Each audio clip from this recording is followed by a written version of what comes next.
क्षणाक्षणाला पेशी उत्पन्न होतात आणि नष्ट होतात. म्हणजे एका अर्थाने जर आपण पाहिलं तर आपण क्षणाक्षणाला आपण मृत्यूच्या जवळ जातात. आणि म्हणून आपलं जीवन पाहतो की हे बालपण आहे, तारुण्यपण आहे, शेवटी म्हातारपण आहे, शेवटी मृत्यू आहे. हा जो काही सूक्ष्म बदल आहे, हे सूक्ष्म बदल मात्र आपल्या जीवनामध्ये दिसून येत नाही.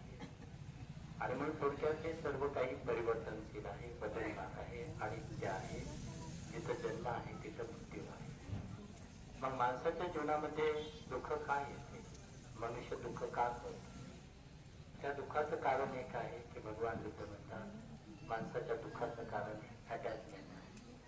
अटॅचमेंट म्हणजे असत मी माझं माझं माझं म्हणतो. म्हणजे माझं माझं म्हटल्याच्या नंतर माझं जे आहे आणि ते जर दूर गेलं किंवा त्या व्यक्तीचा मृत्यू जर झाला तर त्याचं कारण हे दुःख आहे. म्हणजे